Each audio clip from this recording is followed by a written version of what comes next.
Hello welcome back to my YouTube channel. ഇന്ന് ഞാൻ വന്നിട്ടുള്ളത് അമ്മ ഉണ്ടാക്കി തന്ന കടുമാങ്ങ അച്ചാറിൻ്റെ റെസിപ്പിയുമായിട്ടാണ്. അതിനു മുൻപ് ഈ ചാനൽ സബ്സ്ക്രൈബ് ചെയ്യാത്തവരുണ്ടെങ്കിൽ വേഗം തന്നെ സബ്സ്ക്രൈബ് ചെയ്യാം. ഇതിലേക്ക് നമുക്ക് ആദ്യമായിട്ട് വേണ്ടത് നല്ല ഉപ്പിലിട്ട് വെച്ച കണ്ണിമാങ്ങയാണ്. അത് ഉപ്പിലിട്ട് വെക്കുമ്പോൾ പ്രത്യേകം ശ്രദ്ധിക്കുക, പൊട്ടലും കേടുമൊന്നും ഇല്ലാത്ത നല്ല മാങ്ങകൾ വേണം എടുക്കാൻ. അത് നന്നായി കഴുകി തുടച്ച് ഒരു കുപ്പിയിലാക്കിയിട്ട്, നനവില്ലാത്ത കുപ്പിയിലാക്കിയിട്ട് ഉപ്പിട്ടിട്ട് കുറേ നാളുകൾക്ക് ശേഷം വെച്ച് കഴിഞ്ഞാൽ നമുക്ക് ഇങ്ങനെ കിട്ടും. നമ്മളിവിടെ എടുത്തിട്ടുള്ളത് വലിയ മാങ്ങകളായതുകൊണ്ട് ചെറുതായിട്ടൊന്ന് മുറിച്ച് കൊടുത്തിട്ടുണ്ട്. അത് ഓപ്ഷണലാണ്. അപ്പോൾ ഇതെങ്ങനെയാണ് ഉണ്ടാക്കുന്നതെന്ന് നോക്കാം. അതിന് വേണ്ടിയിട്ട് ആദ്യം ഒരു ചീനച്ചട്ടി അടുപ്പത്ത് വെച്ച് അതിലേക്ക് എണ്ണ ഒഴിച്ച് കുറച്ച് കായപ്പൊടി ഇടുക. അതിനുശേഷം മുളക് പൊടി ഇട്ട് നന്നായിട്ട് മൂപ്പിച്ചെടുക്കുക.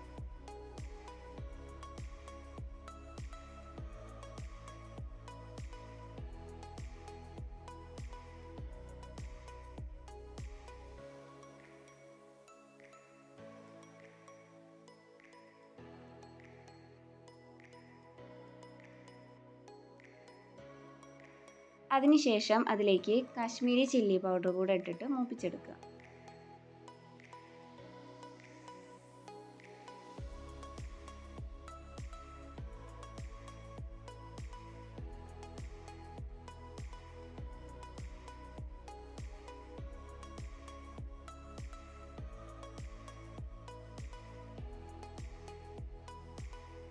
ഇനി ഇത് നമുക്ക് നേരത്തെ മാറ്റി വെച്ചിട്ടുള്ള മാങ്ങയിലേക്ക് ഒഴിച്ചു കൊടുക്കാം.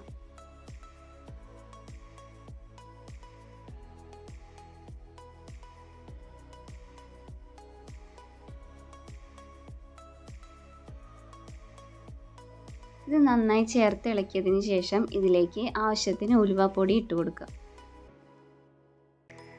ഇതിലേക്ക് നമുക്ക് പച്ച കടുക് ഒന്ന് ക്രഷ് ചെയ്തത് ഇട്ട് കൊടുക്കാം. ഒരു കാര്യം ശ്രദ്ധിക്കുക, കടുക് നന്നായിട്ട് പൊടിച്ചിട്ടല്ല ക്രഷ് ചെയ്തതാണ് ഇട്ട് കൊടുക്കേണ്ടത്. ഇനി ആ ചട്ടിയിലുള്ളതെല്ലാം ഉപ്പ് മാങ്ങയുടെ കുറച്ച് വെള്ളം ഒഴിച്ചിട്ട് ഒന്ന് ചുഴറ്റിയെടുത്തിട്ട് ഇതിലേക്ക് ഒഴിച്ചു കൊടുത്താൽ മതി.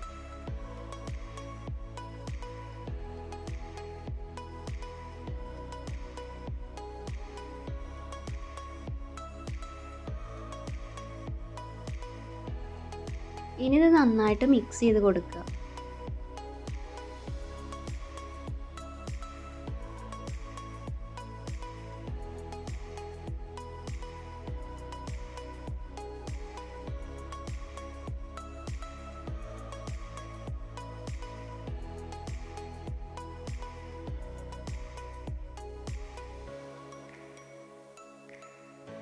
ഇനി ഇത് നന്നായി ചൂടാറിയതിന് ശേഷം നല്ല വൃത്തിയുള്ള കുപ്പികളിലാക്കിയിട്ട് എടുത്തു വയ്ക്കാം.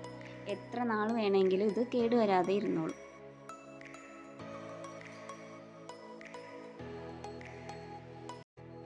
അപ്പോൾ നമ്മുടെ കടുമാങ്ങ അച്ചാർ ഇവിടെ റെഡി ആയിട്ടുണ്ട്.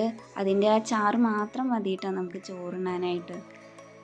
ഈ വീഡിയോ നിങ്ങൾക്ക് ഇഷ്ടപ്പെട്ടെങ്കിൽ ലൈക്ക് ചെയ്യുക, ഷെയർ ചെയ്യുക. ഇനി മറ്റൊരു റെസിപ്പിയുമായി അടുത്ത വീഡിയോയിൽ കാണാം.